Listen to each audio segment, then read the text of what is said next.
kitab. Apa masalahnya? Dan sama juga dengan Nasara, orang Nasara, orang Kristian. Allah Ta'ala dah beritahu pada mereka akan datangnya Nabi yang akan diberikan wahyu kepadanya dan kitab kepadanya. Jadi itu adalah kerja Allah Ta'ala. Dan kalau kita lihat pula dari segi hukum nasakh dan mansukh atau nasikh wal mansukh ini dalam Al-Quran atau dalam hadis-hadis Nabi SAW, dalam hukum hakam, semuanya adalah untuk kebaikan manusia, sebagai kelonggaran kepada manusia. Ada di kalanya masalah, contoh kalau kita lihat contoh seperti arak, pada permulaan Islam tidak ada pengharaman arak. Mana arak ni halal. Apa nak minum pada permulaan Islam, pada permulaan zaman Mekah, arak ni tak ada masalah. Apa nak minum, tak ada masalah, tidak diharamkan.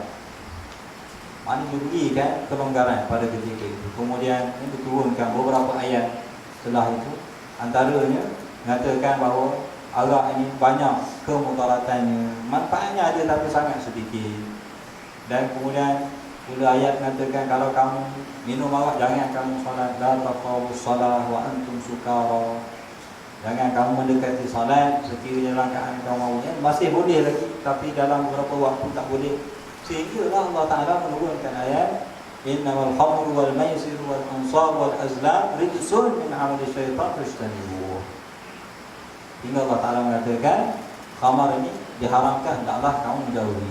Dan dalam hadis Nabi SAW tambah berat lagi dengan dilaknatkan orang yang minumnya, orang yang menghidangkannya, orang yang ordernya, orang tolong angkatnya, orang tolong pesannya, orang yang tolong angkat dan mengangkutnya, semua yang terlibat menjual dan membelinya, semua dilaknat oleh Allah Subhanahu Wa Taala.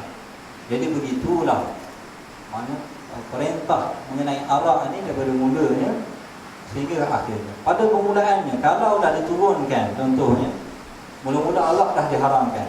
Orang jahiliah pada ketika itu arak ni memang kerja mereka. Memang mereka minuman mereka biasa. Jadi kalau mula-mula kita arak dah diharamkan, jadi mereka tidak akan berminat dengan agama tersebut. Jadi antaranya Allah Ta'ala berikan kelonggaran tersebut. Dan arak ini maknanya dia bukan melibatkan dalam bab akidah. Jadi dia bab hukum fiqh. Jadi hukumnya dilewatkan.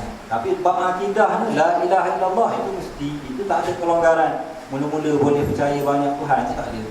Mesti Tuhan satu yang Maha Esa sahaja pada permulaannya sehinggalah ke akhir. Jadi bab hukum hakam masih ada kelonggaran di sana, masih boleh berlaku.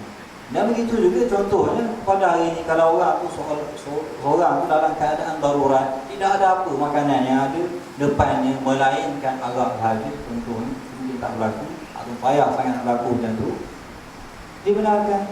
Ataupun orang yang terlekat tulang contohnya, tak ada dah air semua, tak ada, cari air mati dulu, tak pernah nak tegur arak sekejap dalam keadaan darurat, itu dibenarkan. Tapi kalau saya pilih ni ada air masak, tapi nak cuba yang ini dah sedap sikit, itu dah dibenarkan, itu dah haram. Jadi begitulah Islam meraihkan keadaan tersebut. Mana kelonggaran ini adalah Allah Ta'ala berikan kemudahan kepada orang Islam. Jadi begitulah kita melihat antaranya perkara yang dimasukkan adalah jenis perkara ini. Pada permulaannya contohnya dibenarkan, dihalalkan, kemudian dimasukkan, tidak boleh. Dan banyak lagi lah kalau kita lihat contoh-contoh dalam Islam, dalam hadis. Contohnya pada permulaan Islam, orang kata semayang, mereka semayang boleh bercakap, bahawa akbar borak dengan kawan sebelah, kawan gimana, boleh bercakap. Tapi setelah itu dimasukkan tak boleh bercakap dalam solat. Sampailah sekarang ni tidak ada lah kelonggaran, mereka boleh bercakap kecuali orang dalam keadaan darurat, contohnya nak termasuk dalam api budak kecil, boleh dah menjegit pada kejadian itu. Dibenarkan pada waktu dan ketika. Jadi begitulah Islam meraihkan perkara-perkara tersebut. Dan banyak lagi lah hukum hakamnya yang diperincikan oleh para ulama dalam kitab fiqhnya dan juga dalam kitab tafsir dan juga kitab hadis Nabi SAW.